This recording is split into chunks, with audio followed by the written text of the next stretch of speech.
Hi friends, rectifier ಅಂದ್ರೇನು? ಈ rectifier ಇರುವಂತಹ ಹಾಫ್ ವೇವ್ ಮತ್ತೆ ಫುಲ್ ವೇವ್ ರೆಕ್ಟಿಫೈರ್ ನ ಡಿಫ್ರೆನ್ಸ್ ಮತ್ತೆ ಇದು ಯಾವ ರೀತಿ ವರ್ಕ್ ಆಗುತ್ತೆ ಮತ್ತೆ ಈ ರೆಕ್ಟಿಫೈರ್ ನ ಏನಕ್ಕೋಸ್ಕರ ಯೂಸ್ ಮಾಡಬೇಕು ಅಂತ ಎಕ್ಸ್ಪ್ಲೇನ್ ಮಾಡ್ತೀನಿ. ಸೊ ವಿಡಿಯೋ ಸ್ಕಿಪ್ ಮಾಡದೆ ಲಾಸ್ಟ್ ಗಂಟ ಫುಲ್ ಆಗಿ ನೋಡಿ, ಇಂಟ್ರೆಸ್ಟಿಂಗ್ ಆಗಿರುತ್ತೆ. ಸೊ ರೆಕ್ಟಿಫೈರ್ ಅಂದ್ರೇನು? ರೆಕ್ಟಿಫೈರ್ ಅಂದ್ರೆ ಎಸಿ ನ ಡಿಸಿ ಆಗಿ ಕನ್ವರ್ಟ್ ಮಾಡೋದು ಫ್ರೆಂಡ್ಸ್. ಸಿಂಪಲ್ ಆಗಿ ಹೇಳ್ಬೇಕು ಅಂದ್ರೆ ಆಲ್ಟರ್ನೇಟಿಂಗ್ ಕರೆಂಟ್ ನ ಡಿಸಿ ಕರೆಂಟ್ ಆಗಿ ಕನ್ವರ್ಟ್ ಮಾಡುವಂಥದ್ದು. ಎಕ್ಸಾಂಪಲ್ಗೆ ನಿಮ್ಮ ಮನೆಯಲ್ಲಿ ಯೂಸ್ ಮಾಡುವಂತಹ ಮೊಬೈಲ್ ಚಾರ್ಜರ್. ಸೊ ಲೈಕ್ ಈ ರೀತಿ ಫ್ರೆಂಡ್ಸ್.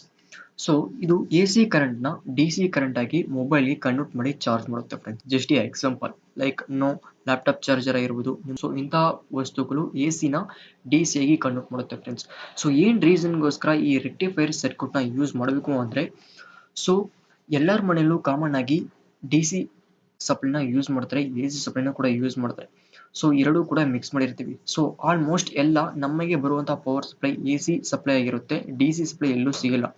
ಸೊ ಕೆಲವೊಂದು ಅಪ್ಲಿಕೇಶನ್ಸ್ಗಳು ಡಿ ಸಿ ಸಪ್ಲೈನಲ್ಲಿ ರನ್ ಆಗುತ್ತೆ. ಸೊ ಒಂದು ರೀಸನ್ ಇಂದ ನಾವು ಎ ಸಿನ ಡಿ ಸಿ ಆಗಿ ಕನ್ವರ್ಟ್ ಮಾಡಿ ಯೂಸ್ ಮಾಡಬೇಕಾಗುತ್ತೆ ಫ್ರೆಂಡ್. ಲೈಕ್ ನಿಮ್ಮ ಕೈನಲ್ಲಿರುವಂತಹ ಮೊಬೈಲ್, ಸೊ ಅದು ಕೂಡ ಡಿ ಸಿ ಆಗಿರುತ್ತೆ. ಸೊ ಎ ಸಿ ಮನೆಯಲ್ಲಿ ರನ್ ಆಗಲ್ಲ. ಸೊ ಆ ರೀಸನ್ಗೋಸ್ಕರ ನಾವು ಎ ಸಿನ ಡಿ ಸಿ ಆಗಿ ಕನ್ವರ್ಟ್ ಮಾಡಿ ಯೂಸ್ ಮಾಡಬೇಕಾಗುತ್ತೆ ಫ್ರೆಂಡ್ಸ್. ಸರಿ, ಇವಾಗ ಈ ಎ ಸಿನ ಡಿ ಸಿ ಆಗಿ ಕನ್ವರ್ಟ್ ಮಾಡಲು ಮೇಯ್ನ್ ಆಗಿ ಬೇಕಾಗಿರುವಂತಹ ಒಂದು ಕಾಂಪೋನೆಂಟ್ ಅಂದ್ರೆ ಡಯೋಡ್.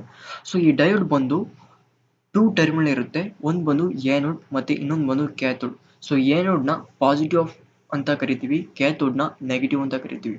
ಸೊ ಈ ಡಯೋಡ್ ಬಂದು ಓನ್ಲಿ ಒನ್ ಡೈರೆಕ್ಷನ್ ಮಾತ್ರ ವರ್ಕ್ ಆಗುತ್ತೆ. ದಟ್ ಮೀನ್ಸ್ ಪಾಸಿಟಿವ್ ನ ಆ್ಯನೋಡ್ಗೆ, ನೆಗೆಟಿವ್ ನ ಕ್ಯಾಥೋಡ್ಗೆ ಕನೆಕ್ಟ್ ಮಾಡಿದ್ರೆ ಫಾರ್ವರ್ಡ್ ಡೈರೆಕ್ಷನ್ ವರ್ಕ್ ಆಗುತ್ತೆ. ಸೊ ಅದೇ ದಟ್ ಮೀನ್ಸ್ ಆವಾಗ ಈ ಡಯೋಡ್ ಬಂದು ಕಂಡಕ್ಟ್ ಆಗುತ್ತೆ, ದಟ್ ಮೀನ್ಸ್ ವರ್ಕ್ ಆಗುತ್ತೆ. ಅದೇ ಪಾಸಿಟಿವ್ ನ ಕ್ಯಾಥೋಡ್ಗೆ, ನೆಗೆಟಿವ್ ನ ಆ್ಯನೋಡ್ಗೆ ಕನೆಕ್ಟ್ ಮಾಡಿದ್ರೆ ಈ ಡಯೋಡ್ ಬಂದು ವರ್ಕ್ ಆಗಲ್ಲ, ಆವಾಗ ರಿವರ್ಸ್ ಬಯಾಸ್ ಆಗಿರುತ್ತೆ ಫ್ರೆಂಡ್ಸ್. ಸೊ ಇಷ್ಟೇ.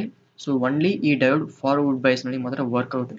ಸೊ ಈ ಡಯೋಡ್ ನ ಯೂಸ್ ಮಾಡಿ ನಾವು ಟೈಪ್ಸ್ ಆಫ್ ರೆಕ್ಟಿಫೈರ್ ನ ಡಿವೈಡ್ ಮಾಡಿದ್ದೀವಿ. ಸೊ ಒಂದು ಬಂದು ಫುಲ್ ವೇವ್ ರೆಕ್ಟಿಫೈರ್, ಇನ್ನೊಂದು ಬಂದು ಹಾಫ್ ವೇವ್ ರೆಕ್ಟಿಫೈರ್. ಸೊ ಈ ಫುಲ್ ವೇವ್ ರೆಕ್ಟಿಫೈರ್ ನಲ್ಲಿ ಇನ್ನೂ 2 ಟೈಪ್ಸ್ ಐತೆ. ಒಂದು ಬಂದು ಬ್ರಿಡ್ಜ್ ರೆಕ್ಟಿಫೈರ್, ಇನ್ನೊಂದು ಬಂದು ಸೆಂಟರ್ ಟ್ಯಾಪ್ಡ್ ರೆಕ್ಟಿಫೈರ್. ಸೊ ಈ ಹಾಫ್ ವೇವ್ ರೆಕ್ಟಿಫೈರ್ ನಲ್ಲಿ ಓನ್ಲಿ ನಾವು ಒಂದು ಸಿಂಗಲ್ ಡಯೋಡ್ ನ ಮಾತ್ರ ಯೂಸ್ ಮಾಡಿರ್ತೀವಿ. ಫುಲ್ ವೇವ್ ರೆಕ್ಟಿಫೈರ್ ನಲ್ಲಿ ನಾವು 4 ಡಯೋಡ್ ನ ಯೂಸ್ ಮಾಡಿರ್ತೀವಿ. ಅದು ಬಂದು ಬ್ರಿಡ್ಜ್ ರೆಕ್ಟಿಫೈರ್ ಆಗಿರುತ್ತೆ ಫ್ರೆಂಡ್ಸ್. ಸೊ ಈ ಸೆಂಟರ್ ಟ್ಯಾಪ್ ರೆಕ್ಟಿಫೈರ್ ನಲ್ಲಿ ಓನ್ಲಿ 2 ಡಯೋಡ್ ಮಾತ್ರ ಯೂಸ್ ಮಾಡಿರ್ತೀವಿ. ಸೊ ಇದರ ಫುಲ್ ಡೀಟೇಲ್ ನೆಕ್ಸ್ಟ್ ವಿಡಿಯೋದಲ್ಲಿ ಎಕ್ಸ್ಪ್ಲೇನ್ ಮಾಡ್ತೀನಿ. ಫುಲ್ ವೇವ್ ರೆಕ್ಟಿಫೈರ್ ಯಾವ ರೀತಿ ವರ್ಕ್ ಆಗುತ್ತೆ ಅಂತ ನೆಕ್ಸ್ಟ್ ವಿಡಿಯೋದಲ್ಲಿ ಎಕ್ಸ್ಪ್ಲೇನ್ ಮಾಡ್ತೀನಿ. ಸೊ ಈ ವಿಡಿಯೋ ಇಷ್ಟ ಆಗಿದ್ರೆ ನಮ್ಮ ಚಾನೆಲ್ನ ಸಬ್ಸ್ಕ್ರೈಬ್ ಮಾಡಿ. Thank you for watching.